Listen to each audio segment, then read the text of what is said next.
नमस्कार मित्रों। आज हम बीए पाग प्रथम का जो हमारा सामाजिक स्तरीकरण का टॉपिक चल रहा है उसमें सामाजिक स्तरीकरण के सिद्धांतों के संदर्भ में कुछ अन्य सिद्धांतों की चर्चा करेंगे। कल हमने कार्ल मार्क्स की चर्चा की, विस्तार से मैंने आपको समझाने की कोशिश की कि मार्क्स सामाजिक स्तरीकरण के सिद्धांत को किस प्रकार व्यवस्थित और क्रमबद्ध रूप से प्रस्तुत करते हैं और क्यों मार्क्स को समाजवाद का जनक माना जाता है। स्तरीकरण के संदर्भ में मैंने कल आपको स्पष्ट किया। आज मैं आपसे स्तरीकरण का प्रकार्यवादी सिद्धांत की बात करूंगा। बड़ा महत्वपूर्ण सिद्धांत है, परीक्षा में अक्सर पूछा जाता है कि समाजशास्त्र में स्तरीकरण का प्रकार्यवादी सिद्धांत किसने दिया। तो ये दिया था किंग्सले डेविस और विल्बर्ट मूर ने।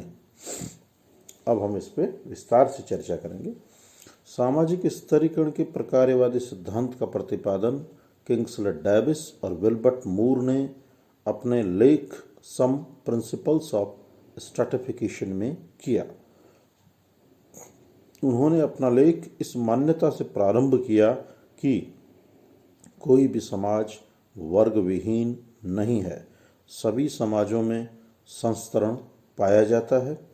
सभी समाजों में स्तरीकरण इसलिए पाया जाता है कि प्रत्येक समाज यह महसूस करता है कि सामाजिक संरचना में व्यक्तियों का कोई न कोई स्थान निश्चित होना चाहिए तथा विभिन्न पदों को प्राप्त करने की उन्हें प्रेरणा दी जानी चाहिए।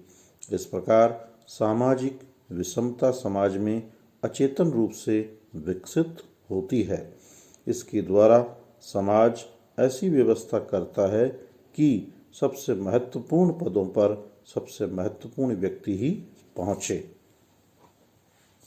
डेविस कहते हैं कि समाज के विभिन्न पदों के लिए विभिन्न योग्यताओं एवं बुद्धि की आवश्यकता पड़ती है तथा कुछ व्यक्तियों का महत्व अधिक होता है।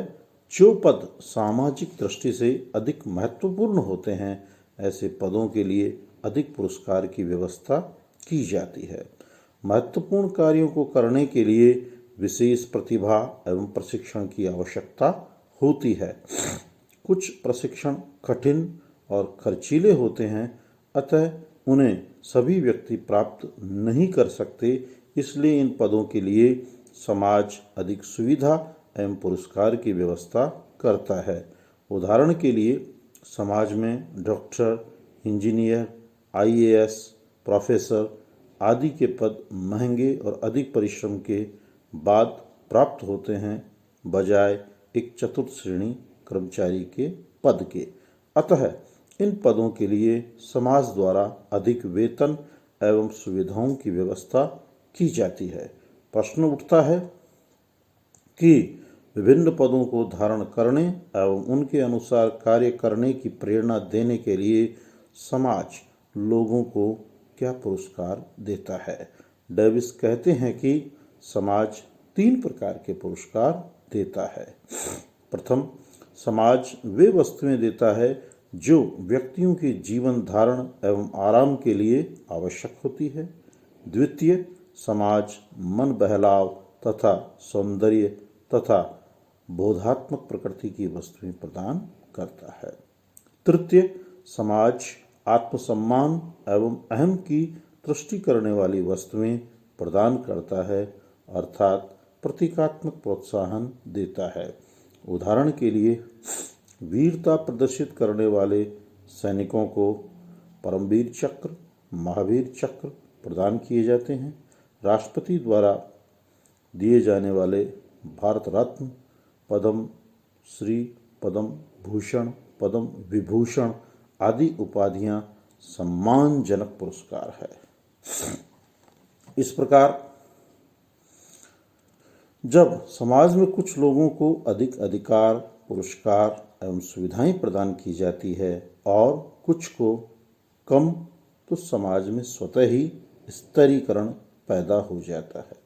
अब यहाँ ये प्रश्न उठता है कि क्या ये डेविस और मूर का ये सिद्धांत है, ये केवल जो खुले समाज है, वर्गीय समाज है, पश्चिमी समाज है, क्या ये केवल उन पे ही लागू होता है या ये भारतीय समाज पे भी लागू होता है?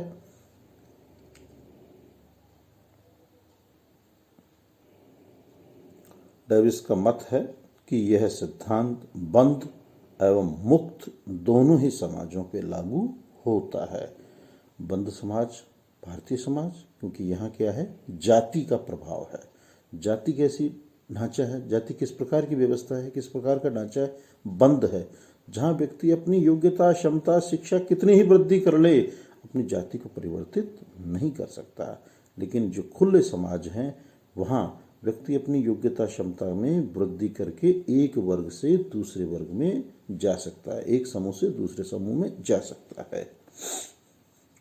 तो डेविस और वुड ने क्या कहा कि यह सिद्धांत बंद और खुले दोनों के ऊपर समान रूप से लागू होता है, क्योंकि स्तरीकरण में व्यक्तियों का नहीं वरन पदों का क्रम विन्यास होता है। भारत में भी पदों के महत्व एवं कार्यों की प्रकृति के अनुसार क्रम विन्यास पाया जाता है। अतः स्पष्ट है कि यह स्तरीकरण का सिद्धांत सार्वभौमिक है।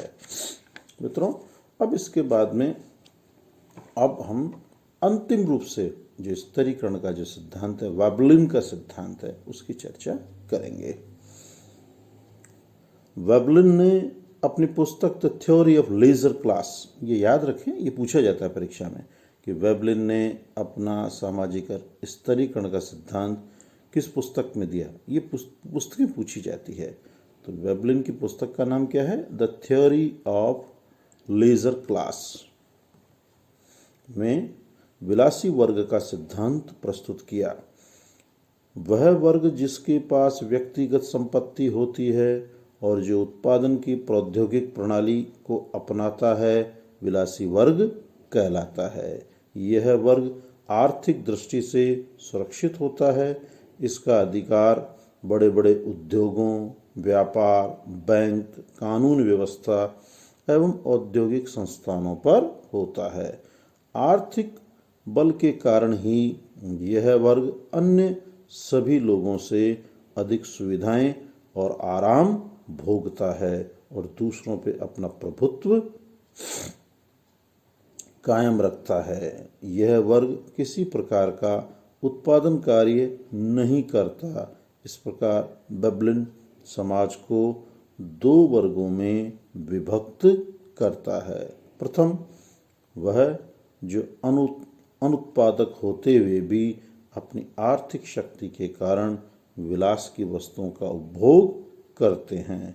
दूसरे, वे जो उत्पादन कार्य में लगे होने पर भी अपनी क्षीण आर्थिक स्थिति के कारण इच्छानुसार उपभोग करने में असमर्थ होते हैं।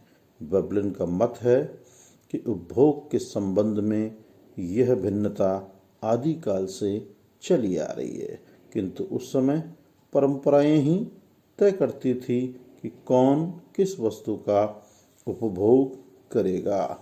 इस प्रकार समाज में ऊंचे एवं नीचे दो वर्ग बन जाते हैं, जो कि स्तरीकरण को जन्म देते हैं। इसके अतिरिक्त मैक्स वेबर, वार्नर, सी राइट मिल्स, पार्सन्स, इन्होंने भी संक्षेप में स्तरीकरण के संदर्भ में अपने लेखों में चर्चा की है।